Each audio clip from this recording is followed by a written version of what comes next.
All right, let's just dive right in. There is a massive tectonic shift happening right now under the feet of literally every single software engineer, and it's all because of AI.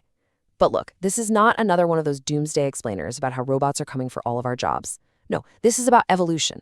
It's about how the very definition of what an engineer is changing, and about the incredible new role that's emerging from all this chaos. Yeah, I get it. The anxiety is real. I mean, when an AI can spit out code faster than you can make your morning coffee, it's pretty natural to wonder if it's time to pivot to, I don't know, artisanal goat farming. But here's the thing, there is a clear path forward. It's just not the one we were all trained for. So here's our game plan. First, we're going to talk about why the old career ladder is completely broken. Then we'll get into the new unit of work that's causing all this, the token. After that, we'll meet our hero, the synthesis engineer. And from there, we'll map out the new career paths and look at how this is rewiring entire teams. Let's do this. Okay, let's get right to the heart of it. The traditional path, from junior to mid-level to senior engineer, it's fracturing. The very first rung on that ladder is starting to disappear, and it's creating what people are calling the great hollowing out. So what's this number? Well, it tells a pretty stark story. A recent Stanford study found a 13% relative decline in jobs for early career engineers, specifically in roles that are highly exposed to AI. And this isn't just some temporary blip, folks. This is the ground itself shifting right under the entry level.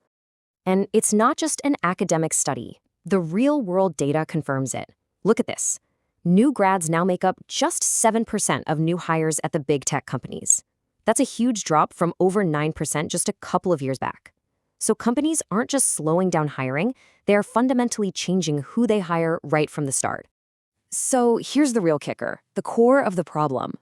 AI is getting crazy good at the exact kind of tasks we used to give junior devs to help them learn the ropes. Writing boilerplate code, spinning up unit tests, fixing simple little bugs. The learning curve itself is being automated away. So that begs a pretty big question. If you can't even get on the first rung of the ladder, how are you supposed to start climbing? But, this whole disruption isn't just about automating tasks. It's about a complete and total change in the economics of how we build software. We are moving from an economy of human instructions to an economy of machine intelligence. This chart right here, it perfectly captures this whole revolution. See, in the old instruction era, the basic unit of work was a line of code, and the biggest bottleneck was just how fast a human could type and debug. Your value was all about mastering syntax. But now we're in the token era. The unit of work is the token, basically a little slice of purchased AI intelligence. And the bottleneck isn't your typing speed anymore, it's the AI's context window, like how much it can think about at once. And your value? Forget syntax. It's all about providing clear, high-level, architectural intent. Just think about what this really means. Companies are no longer just paying for your time to type. They're buying raw machine intelligence by the token. And in this new economy, the person who creates the most value is the one who can best direct that intelligence. Which brings us right to the solution. This massive shift has created a brand new, totally essential role. It's a new discipline that operates at this much higher level of abstraction. So, welcome to the age of the synthesis engineer. This right here, this is the core identity shift. I want you to let that sink in. Your job is no longer to be the person hunched over a keyboard, typing out every single line. Your job is to be the conductor, directing an entire orchestra of AI systems that do the nitty-gritty implementation for you. It's a huge move, from implementation to orchestration. Okay, synthesis engineering sounds a little fancy, right? But it's all about fusion. It's about blending high-level systems thinking with a deep fluency in how these AI models think, and then using that powerful combination to solve real-world business problems. You're not just a coder anymore. You're an architect, an AI translator, and a business strategist, all rolled into one. Oh, I love this analogy. It's just so perfect. We're graduating from being the bricklayers to being the site foreman. The work hasn't vanished, it's just moved upstream. And here's the critical part. You still need to know what a well-laid brick looks like. You have to be able to spot when the AI is building a crooked wall. Your value is in the oversight, the planning, and making absolutely sure the final structure is sound. All right, so what does this actually look like in practice? Well, this new discipline of synthesis engineering is basically splitting the old developer career path into three very distinct, very high-value tracks. It's kind of like a video game. It's time to choose your character.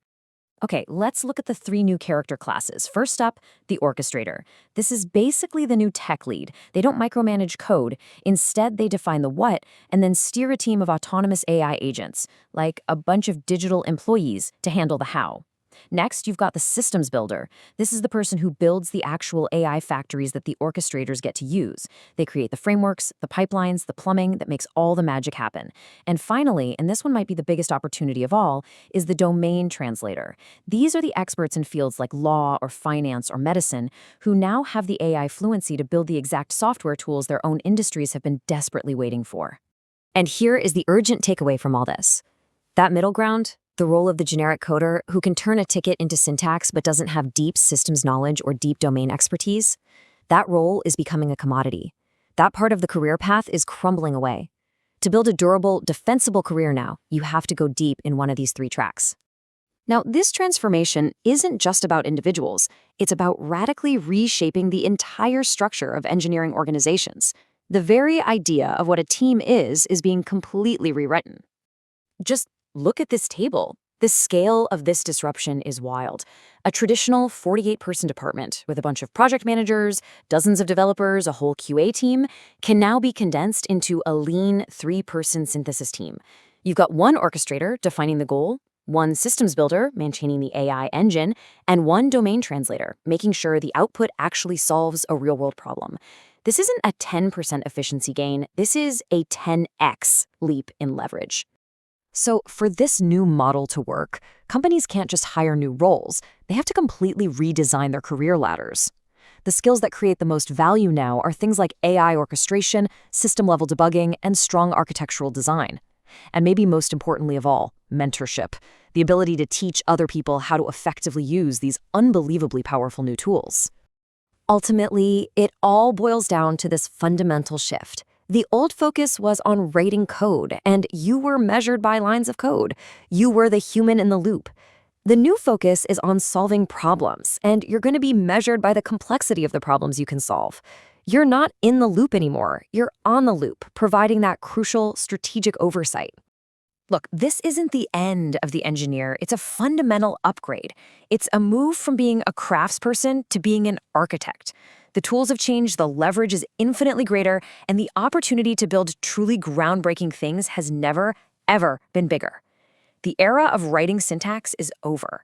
The era of writing the future has just begun.